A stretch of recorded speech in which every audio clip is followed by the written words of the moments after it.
Jadi masih dalam rangka politik, sospol, negara dan agama.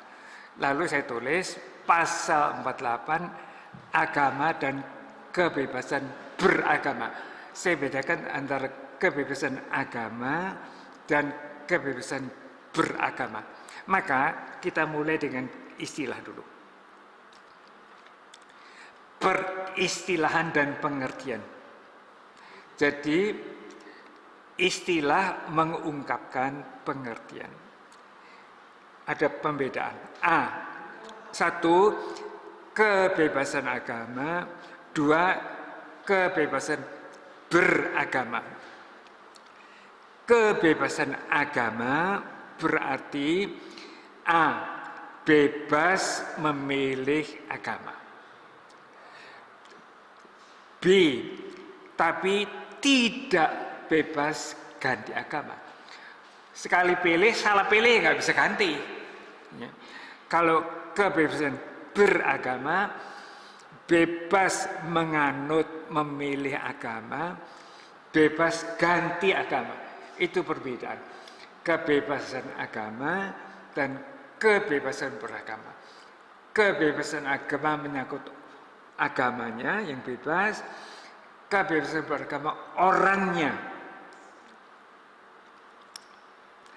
Lalu B, bahasa lain. Saya sebut gini karena banyak imam dari Malang dikirim ke luar negeri. Maka bahasa Inggris freedom of religion. Bahasa Perancis liberté religieuse atau de religion. Ya. Bahasa Spanyol libertad de la religion. Lalu bahasa Italia 4 libertate religiosa. Jadi semua bahasa barat idenya sama.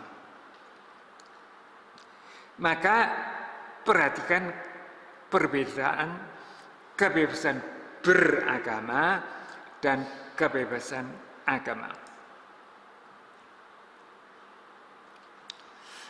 Lalu saya beri 1 peristilahan. Kebebasan agama. Subjek yang bebas ialah agama. Atau aliran kepercayaan. Dibedakan antara agama dan aliran ini aneh sebetulnya. Jadi sebetulnya paham agama harus punya liturgi, harus punya kitab, dan aliran kepercayaan tidak punya kitab itu. Harus punya nabi, itu susahnya. Jadi 3 hal itu, kitab, nabi, liturgi. Ini paham Islam mengenai agama. Jadi harus memenuhi 3. Yang kalau salah satu unsur tidak terima, bukan agama, maka disebut aliran kepercayaan. Sehingga kejawen itu tidak termasuk agama, tapi aliran kepercayaan. Kesusahan kalau budaya dan pariwisata dipecah, lalu aliran kepercayaan masuk pariwisata, itu aneh sekali. Ya, seperti itu. Jadi kalau kebebasan beragama, yang bebas ialah perorangan atau kelompok, misalnya keluarga, bangsa. Maka 2, kebebasan beragama. A. Manusia bebas menganut agama. Manusia bebas tidak menganut agama. Manusia bebas ganti agama. Jadi 3 kebebasan itu. Ya, tidak, ganti. Ya, itu. B. Positif dan negatif. Positif, bebas. A. Mendirikan. B. Menganut agama. C. Mengikuti, berperan serta dalam ibadat, perayaan, praktek religius, mewartakan dan membela, mengucapkan sumpah. Maka kalau sumpah ditanya, menurut agama apa? Atau kalau nggak mau sumpah, boleh janji. Negatif. A.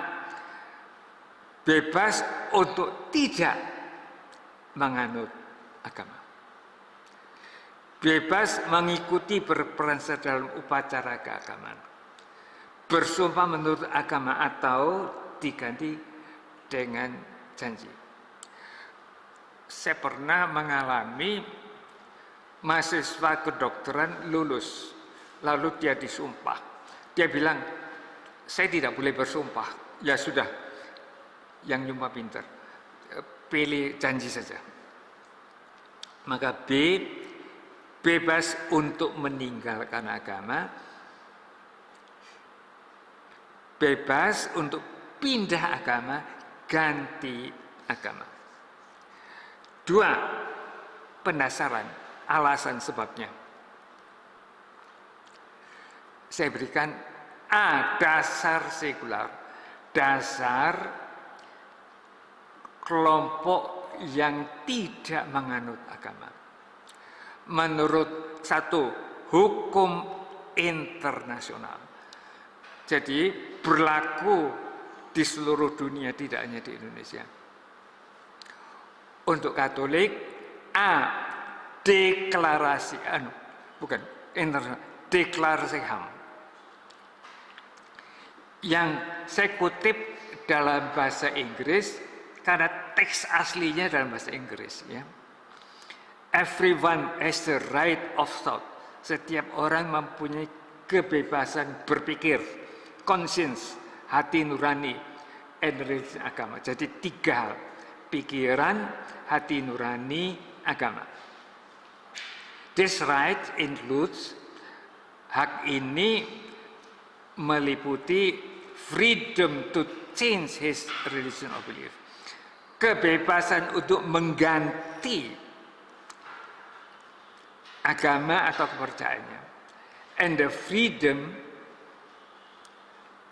dan meliputi kebebasan either alone, sendirian, or in community, atau bersama orang lain dalam komunitas, dalam publik maupun privat, untuk menyatakan agama atau kepercayaannya dalam ajaran, praktek, ibadat, dan penganutan. Jadi kebebasan beragama dijamin oleh hukum internasional. Saya katakan itu karena ini berlaku di seluruh dunia, bukan hanya di Indonesia. B. Dijamin mana lagi? International Covenant on Civil and Political Rights, artikel 18. Konvensi Kesepakatan Internasional mengenai hak-hak sipil dan politik nomor 8. Adopted and open for signature. Diterima dan dibuka untuk penandatangan ratifikasi aksesi by the General Assembly Resolution 202A. Jadi diterima semua orang dalam PBB 16 Desember 1966 dan berlaku 26 Maret 1976. Ya. Rumusnya begini. Everyone shall have the right to freedom of thought. Setiap orang harus mempunyai kebebasan berpikir, conscience and religion, hati nurani dan agama, dan seterusnya. Ya. Jadi terlalu panjang untuk saya ucapkan semua. Tapi saya tulis di situ, bisa dilihat di situ. Selain hukum internasional, hukum Indonesia untuk RI, hukum nasional, yaitu A. Undang-Undang Dasar 45, sehingga kita tidak hanya omong, melainkan bisa membuktikan. Itu penting. Maka saya tulis, semua pembuktian saya tulis. Jadi ini bukan hanya omongan, tapi bukti juga. Bisa dilihat. Dalam Undang-Undang Dasar Indonesia, pasal 28E. Karena kita malas membaca, maka saya bacakan kutipannya beberapa saja. 1. Setiap orang bebas memeluk agama dan beribadat menurut agamanya. 2. Setiap orang berhak atas kebebasan meyakini kepercayaan, menyatakan pikiran dan sikap sesuai dengan hatinya. 3. Setiap orang berhak atas kebebasan berserikat, berkumpul, dan menyatakan pendapatnya. Itu 28E. Jadi tidak ditulis bebas untuk ganti, tidak ditulis gitu. 29. Kalau 28E itu orangnya, 29 perlindungan oleh negara. Ada lain sedikit. 1. Negara berdasar atas keturunannya Maha Esa, itu Indonesia. Negara menjamin kemerdekaan tiap-tiap penduduk untuk memeluk agamanya masing-masing dan untuk beribadat menurut agama dan berbeda itu. Maka